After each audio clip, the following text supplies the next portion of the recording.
A coach helps you sift again through that fear and access your own values and intuition. And this is important because you will have to make critical decisions after diagnosis, during treatment, and even after treatment. Hola! Welcome to Sana Sana podcast. I'm your host, Eileen Lopez Tomei. I'm a first-generation Cuban-American woman, breast cancer survivor, and mother of 5. I'm also a certified professional coach. Sana Sana is dedicated to you, Hispanic and Latina breast cancer survivors who've always been the strong ones and now feel lost in their identity after cancer diagnosis. Every week, I'll be sharing the foundation of my ecosystem of healing coaching process, which I use to help my clients restore trust in their bodies, release perfectionism, advocate for themselves, and live from a place of healing and peace rather than survival. Tune in to hear my real-life experiences, carving a new path for myself after remission, but helping my coaching clients carve a new path for themselves too. So today I want to tell you the story of how the ecosystem of healing was born and what I was still becoming when it started to find me. In 2018, I was a student in the IPEC coach certification program. Students were required to do a certain number of peer coaching hours, and I was in a peer coaching session getting coached by my classmate Kamala. I wasn't a certified coach yet. I was a cancer survivor, still processing my diagnosis and treatment from less than a year before, still trying to figure out what had happened to me. And in that session with my peer coach, something started to take shape on paper and inside me. I knew that there was more to surviving cancer than the medical treatment part. And as I talked and Kamala took notes, then reflected to me what was spilling out of my brain and my heart, I remember that my heart started to race, my chest felt tight, and I had butterflies in my stomach. All good things in that moment. So today I want to tell you the story of how the ecosystem of healing was born and what I was still becoming when it started to find me. I have a lot of pride and compassion for the version of me that entered breast cancer treatment. Chief of staff, mother of 5, first-gen Cuban-American daughter, the one who handled it all. The beliefs that ran underneath that identity were I have to do it all. I have to do it myself. I have to do it perfectly. I probably should have put that one first. I'm still a recovering perfectionist. And I have to prove myself at every turn. And I want to be honest, but careful here. I am not saying, and I'm not going to say, that these beliefs and the stress and the burnout they led me to experience caused my cancer. But I am saying that I think in my non-medical and personally lived experience, they could have created conditions in my body and in my life that were not hospitable to health. The science on stress and breast cancer is genuinely mixed. Researchers are still working it out. What I know is my lived experience, which is an important distinction and which doesn't take the place of science, but it's my experience. And in the years before my diagnosis, chronic exhaustion in my body, fueled by these thoughts, these beliefs that I held, felt like constant fatigue, insomnia, thoughts racing at night, the thoughts of all the things that I didn't get done that day, worry and dread showing up as headaches, snapping at people that I love, ignoring how tired I felt, and trying to stay fueled on coffee and protein shakes. And I normalized all this because I thought it was just who I was. I would proudly say, I can function on just a few hours of sleep. I can go hours without taking a bathroom break. I can push my body past its physical limits. I'm strong. I can handle it all. I can figure it all out by myself. And then cancer arrived. And the woman who came out the other side was not the same woman who went in. I came out different. And for a long time, I didn't have a framework for building or rebuilding my life after cancer. Nothing was ever going to be the same again. It couldn't be the same. And it was tough because as I rejoined my life, I guess, after cancer, as I went back to the office, went back to church, went back to community events, I felt an unnamed pressure to get back to normal. I certainly wanted it that way. I wanted things to get back to normal. And I sensed from all of the people in all of those spaces that they were relieved that I was back and that things could get back to normal now. But it couldn't be the same. It would never go back to whatever normal was, which was not normal, but it could never go back. I could never go back there. And I couldn't build a new survivorship life from the pieces of life that cancer had blown up. So I started building a new framework for myself. Pero primero, first, I have to name what my medical team at the Miami Cancer Institute gave me. They gave me a diagnosis, a treatment plan, a protocol, incredible doctors, including, and here is a shout out to the best oncologist in the world, Dr. Grace Wang. They gave me treatment rooted in science and in evidence, a roadmap for the best treatment that would give me the best chances of going into remission and to cure me of cancer. And as great as they were and as wonderful as all the medical protocols and the treatment plan was, there was also a gap. And this isn't a criticism, but again, my lived experience is that there was a gap, and it was one that I felt personally, not one that I observed in other people's experiences, but one that I felt personally. And that was that nobody gave me a plan for the inside healing. There were and are support groups and access to mental health services, but no real plan for how and when and if to access them or what to do if those services don't resonate or meet my needs. For example, I really was not big on the support group, which is fine. It's not for everybody. And like I said, there's a menu of other modalities and other services for cancer survivors to choose from. And there was still this gap. Nobody on the medical team said, here's how to navigate your identity, or even that I was going to have to navigate my new identity versus the way that I identified myself when I went into treatment. Or here's how to ask for help without shame. Or here's how to figure out what you want your life to look and feel like on the other side of this. And I have to tell you something as I sit here and try to piece together what specifically I was grappling with during treatment that my medical team, as excellent as they were, couldn't directly support me with. And the main and most important thing I was grappling with was survival. I wanted to live. And I was diagnosed with stage 3 breast cancer that had spread to my lymph nodes in my right armpit. So while it felt that my diagnosis came just in time, the reality was that it was also pretty advanced. When I look back to those early days and weeks after diagnosis, and as I sit here and record this episode, all these episodes, and try to remember what I needed or what was missing, that I then went on to build a coaching practice around to help others like me. The honest truth is that what I mostly remember is wanting to live.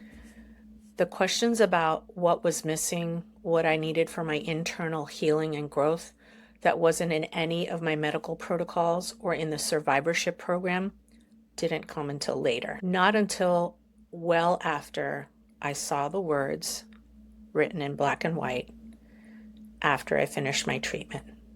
No evidence of disease.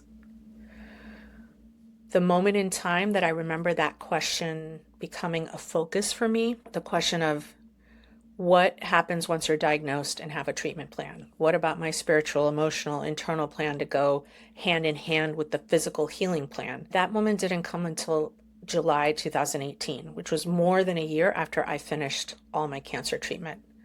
And I captured that moment in my notes from a peer coaching session at IPEC, my coaching school, the peer coaching session I had to do for my coaching certification. And this is where the ecosystem of healing begins. I'm going to pause here for just a second because if what we've been talking about is landing for you, I want you to know there's somewhere you can take it. If you're a cancer survivor who has always been the strong one, and you're quietly wondering who you are now that everything has changed, you don't have to figure it out alone. I'm Eileen Lopez Tomei, cancer survivorship coach and fellow survivor, and my coaching practice exists for women exactly like you. If today's episode is resonating and you're ready to go deeper, book a free discovery call at paperbell.me/Eileen Lopez Tomei. The link is in the show notes. Now back to the ecosystem of healing. So it's July 2018. I'm a student at IPEC Coaching School, working toward my certification. Part of the requirement was peer coaching sessions with a classmate. My peer coach is Kamala, like I've said, and she's coaching me. It might have been our first peer coaching session together. I don't remember. I'm pretty sure it was in one of the earlier sessions. And in that session, something starts to take shape. I don't remember the exact question or questions that Kamala asked me, but I do remember what it felt like to have someone sitting across from me virtually and not giving me advice or answers or trying to tell me what to do next or where to go or who to talk to, but instead asking me questions, what felt like the right questions, being guided by me and trusting that I had the answers for myself. Not only was it a watershed moment because it was the birth of my signature program, but also because it felt like such a huge relief to have someone help me and hold me in a space that was mine to explore and to brainstorm in after being the one who holds everything and everyone else. So the ecosystem of healing starts to emerge on paper and in my body in that awesome chest tightening, heart thumping feeling that you get when you know you're onto something good. And I remember thinking, yes, this is it. What I realize now is that what I was doing in that session was starting to organize and process everything from the diagnosis through that moment in 2018. And I was recognizing patterns, naming things that I had never named. And in that session, and maybe one or two others after it, my peer coach and I explored some possibilities for where the framework could go. I have to say, she leaned heavily toward naturopathic and alternative treatments. I intuitively knew that was not my path and not my program.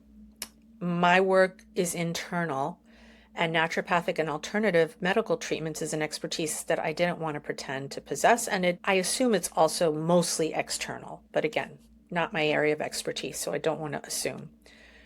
Also, that path is good for some and not for others.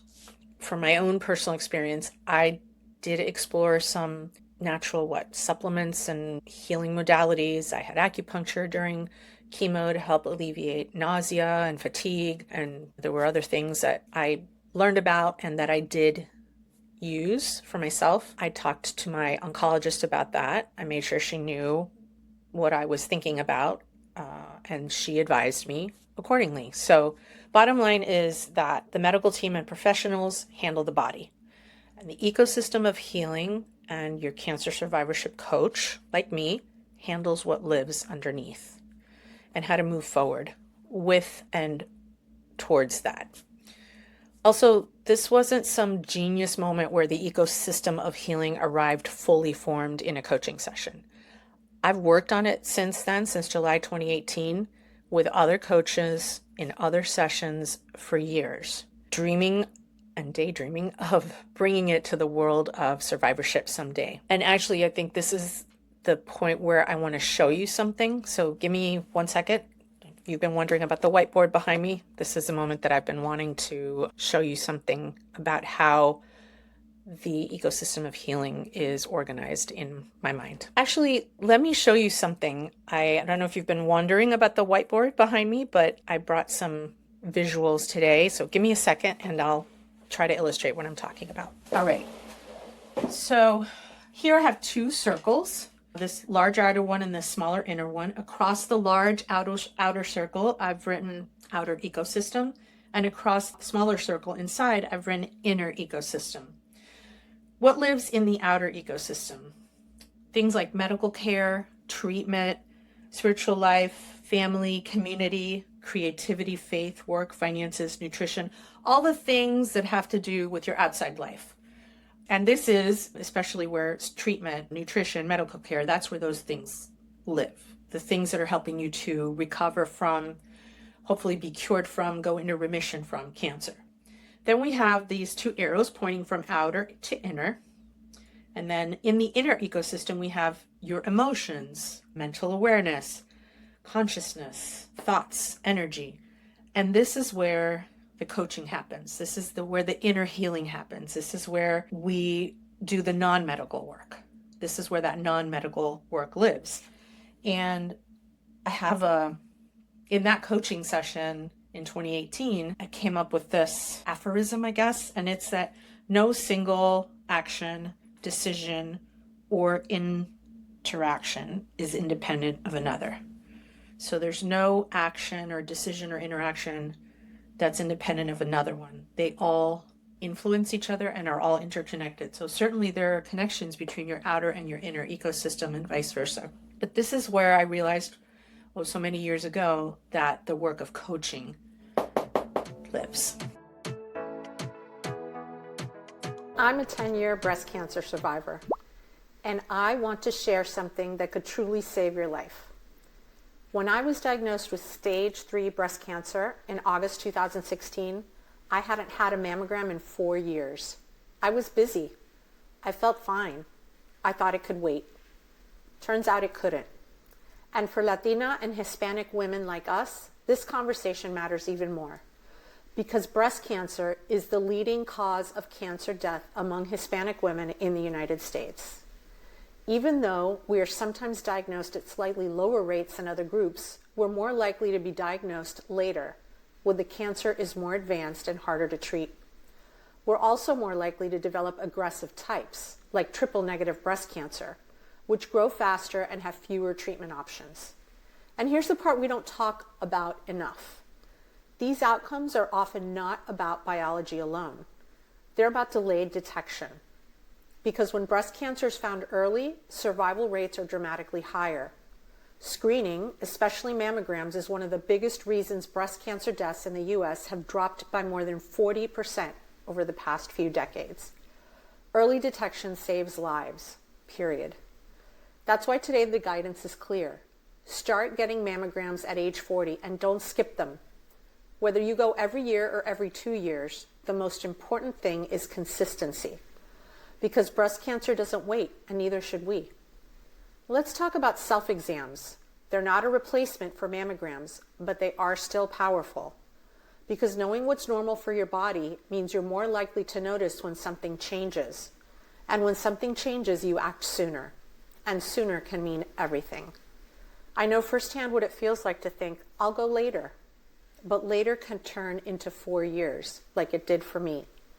So hear me when I say this. If you are 40 or older, schedule your mammogram. If you missed one, reschedule it. If you've been putting it off, this is your sign. Because for our community, the gap isn't just cancer. It's access, awareness, and timing. And you deserve early detection. You deserve options. You deserve a chance at the best possible outcome. I'm here today because eventually I did get checked. But I'll always wonder, what if I hadn't waited so long? So please don't wait. Schedule the mammogram, know your body, advocate for yourself, because your life is worth that appointment. Okay, so why is a coach beneficial for survivors? And why was coaching beneficial for me? I already knew, even in 2018, a little more than a year out of having finished treatment, that there is an enormous amount of information and advice coming at you after diagnosis, so much well-intended advice that's based on personal experience or a Google search or the latest health and wellness trend. For me, for example, it was the paleo diet. I don't know, I haven't Googled and checked to see if the paleo diet was trending in 2018. But one of the first things I remember being talked about to me was my diet, really. Again, it's a whole other episode about how one of the first conversations I had with the medical team was about my weight and exercise and what I ate and how much and all that. But what I'm trying to say is, I'm trying to give you an example of is one of the first pieces of advice I got had to do with my diet. And it was like, you should go on the paleo diet. Lots of people recommended that I cut out sugar from my diet and go paleo so that I could starve the cancer cells of sugar, as if that's how science and the body work. It's not that simple. I will say that when you're staring death in the face, you consider and maybe even try a few things that you wouldn't normally. And I think, part of the tragic part of being a survivor and someone who cares about survivors is that you are in this moment of desperation and fear and thinking, what the fuck? Did I do this? Did my diet do this? Did I give myself cancer? And so early, in my experience, again, especially early on, no matter how science and evidence-based you are, when you're diagnosed with cancer, you're willing to even briefly entertain all kinds of crazy shit when you're staring your mortality in the face. So anyway, a coach helps you discern what you actually want, not what everyone else thinks you should want or thinks you need. And that goes for a number of things. For me especially, it was helpful after I finished treatment. And again, I was getting the vibe of like, okay, things are going back to normal now. Everybody, places, everyone, we're going back to the pre-cancer act of Eileen's play, of the play of her life. So a coach helps you sift again through that fear and access your own values and intuition. And this is important because you will have to make critical decisions after diagnosis, during treatment, and even after treatment while feeling fear. So the goal is not to get rid of the fear. The goal is to discern through it. And you may have a doctor that you trust completely and still have a gut feeling about something. A coach helps you trust that gut and advocate for yourself and ask questions and get more information and maybe get a second opinion or third and a fourth. So back to the ecosystem of healing. The question at the center of the work and the ecosystem of healing is, what is draining my energy away from my health and wholeness? And what do I want to do about it? This is the work I do with the women I coach. We don't start with goals or action plans. We start with that question. And then we peel back and rebuild from there, right? So if you're looking at the inner circle, right, we peel away the outer ecosystem and we go into the inner ecosystem and we ask questions about what's going on in here. And then we rebuild from there. So if you're resonating, I'm getting breathless. I think it's because this excites me. And I really feel that it can help a lot of people, a lot of women. So if you're resonating and you want to explore this work, you can find me at paperbell.me/Eileen Lopez Tomei. Book a free discovery call. Let's start the conversation. So to wrap up, I came out of cancer a different person. While I still tend to fill my life with learning and doing and lots of new interests, I work hard at making sure it all aligns with my values as a progressive woman, as a progressive woman of faith, as a wife, as a mom, as a professional. Now more than ever, and not to sound cliche-ish, but now more than ever, I value what I know is my limited time on earth. I don't tolerate people and things that waste my time. I don't shrink from visibility anymore. I used to be the one in the background, quietly making things happen, getting things done, mostly for other people. And I don't do that anymore. So I'm a work in progress, but I don't shrink anymore. I push my own self out into the ring, into the arena, as Brene Brown says. And I want to say to you that one of my top 3 core values is radius, which means that I want everything I do to change the world for the better. So I no longer tolerate anything in my ecosystem that isn't in service of that.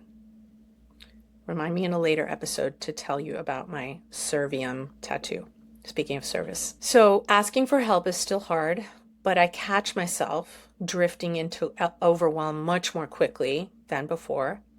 And when I do, I remember that asking for help is a strength, not a weakness. That I don't have to change the world by myself.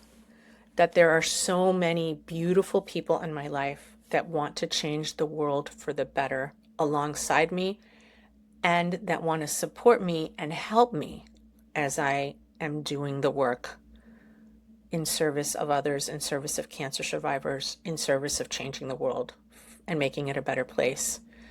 And the ecosystem of healing is not finished. What I realized after years of waiting for it to be perfect and done and good enough to put out into the world in service of cancer survivors is that it is never meant to be done. That our ecosystems are not static. That as we change and grow and learn, the ecosystem of healing will do the same with us. Because let's be honest, I'm not finished. I've been working on this framework for almost 8 years, and it is okay that it is still evolving. So are you. So am I. And that is not a confession of inadequacy. That is the proof that the work is real, because real work doesn't end. What brought it out of there and into the world? This podcast. And the decision I made when I launched this podcast and my coaching business to stop waiting until I felt like it was perfect, done, like I was perfect, like I was ready and done, and just the decision to start showing up as who I already am in this moment. So my hope for the woman listening today is the same hope that I have for me. Not that coaching or the ecosystem of healing fixes you, not that it gives you a neat protocol to follow, but that it gives you a language for what you're already experiencing, what you've experienced since diagnosis, during treatment, after treatment, today in survivorship, that it helps you peel back the layers and examine all the parts of your ecosystem, all the parts of your life, and helps you ask and answer all the questions you've been afraid to contemplate about where and how to go from diagnosis and treatment through survivorship. So let's go back now to the beginning before we close out this episode.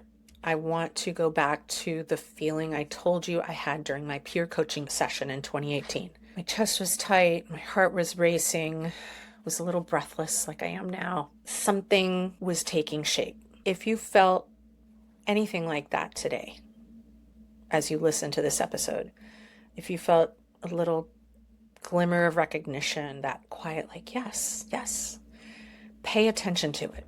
That is your inner ecosystem trying to tell you something. It doesn't have to be loud. It doesn't have to be certain. It just has to be honest. And to the sister survivor who has been carrying her inner ecosystem alone, untended, unnamed, maybe untamed for years, I want you to know that healing is possible and ongoing.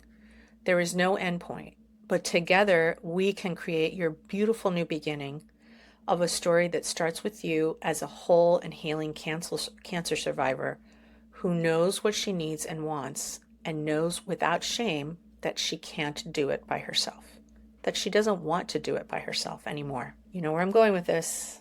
Sana, sana, colita de rana. Si no sanas hoy, sanarás mañana. Your outer healing has or had a team. Your inner healing deserves one too. That's what we're building here. So, hasta la próxima vez. Don't forget, sana, sana.